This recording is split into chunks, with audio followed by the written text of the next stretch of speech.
प्रभु मुझे सहारा है तेरा, जग के पालनहार। कार्तिक मास महात्म्य की कथा करूं विस्तार। जय श्री कृष्णा, राधे राधे।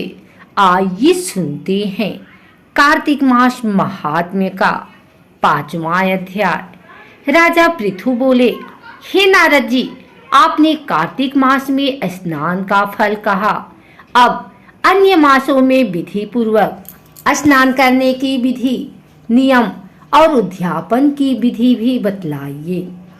देवर्षि नारद ने कहा, हे राजन, आप भगवान विष्णु के अंश से उत्पन्न हुए हैं, अतः यह बात आपको ज्ञात ही है।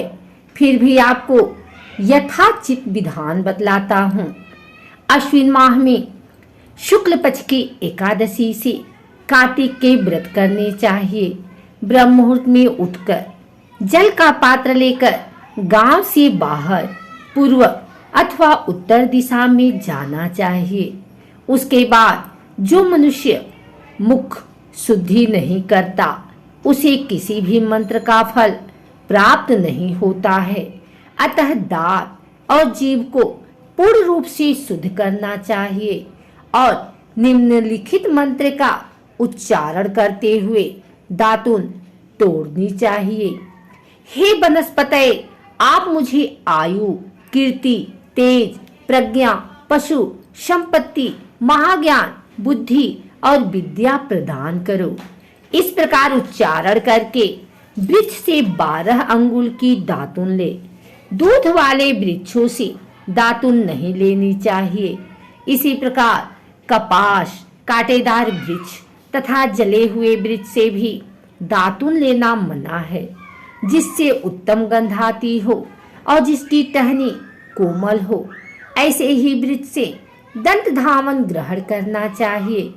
प्रतिपदा, अमावस्या, नवमी, छठी, रविवार को चंद्र तथा सूर्य ग्रहण में दातुन नहीं करनी चाहिए। तत्पश्चात भली भांति स्नान करके फूलमाला, चंदन और पान आदि पूजा की सामग्री लेकर प्रसन्नचित व भक्ति पूर्वक शिवालय में जाकर सभी देवी देवताओं को अर्घ, आचमनीय आदि वस्तुओं से पृथक पृथक पूजा करके प्रार्थना एवं प्रणाम करना चाहिए। फिर भक्तों के स्वर में स्वर मिलाकर श्री हरि का कीर्तन करना चाहिए। मंदिर में जो गायक भगवान श्री हरि का कीर्तन करने आए हों, उनका माला, चंदन, तांबूल आदि से पूजन करना चाहिए, क्योंकि देवालयों में भगवान विष्णु को अपनी तपस्या, योग और दान द्वारा प्रसन्न करते थे। परंतु कलयुग में भगवान गुणगान को ही भगवान श्री हरि को प्रसन्न करने का एकमात्र साधन माना गया है। नारद जी राजा पृथु से बोले, हे राजन, एक बार मैंने भगवान से पूछा कि हे प्रभु, आप सबसे अधिक कहाँ निवास करते हैं?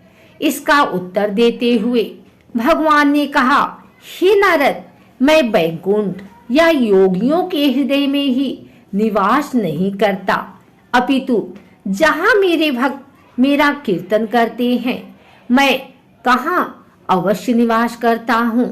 जो मनुष्य चंदन, माला आदि से मेरे भक्तों का पूजन करते हैं, उनसे मेरी ऐसी प्रीति होती है जैसे कि मेरे पूजन से भी नहीं हो सकती। नारद जी ने फिर कहा, शिरीष, धतूरा, गिरजा, चमेली, केसर, कंदार और कटहल के फूलों व चावलों से भगवान विष्णु की पूजा नहीं करनी चाहिए। अड़हुल, कंद, गिरीश, जूही, मालती और केवड़ा के पुष्पों से भगवान शंकर की पूजा नहीं करनी चाहिए। जिन देवताओं की पूजा में जो फूल निर्दिष्ट है, उन्हीं से उनका पूजन करना चाहिए।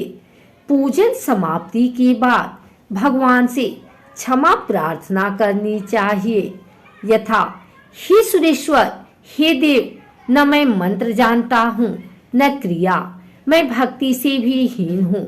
मैंने जो कुछ भी आपकी पूजा की है, उसे पूरा करें। ऐसी प्रार्थना करने के पश्चात साष्टांग प्रणाम करके भगवत कीर्तन करना चाहिए, श्री हरि की कथा सुननी चाहिए और प्रसाद ग्रहण करना चाहिए। जो मनुष्य उपरोक्त विधि के अनुसार कार्तिक व्रत का अनुष्ठान करते हैं वह जगत के सभी सुखों को भोगते हुए अंत में मुक्ति को प्राप्त करते हैं। अगर आपको हमारी वीडियो अच्छी लगी हो तो इसे लाइक करें, कमेंट करें, शेयर करें। हमारे चैनल को सब्सक्राइब करके बेल नोटिफिकेशन ऑल पर सेट कर लें ताकि आगे आने वाली वीडियो सबसे पहले आप तक पहुंच सके। धन्यवाद।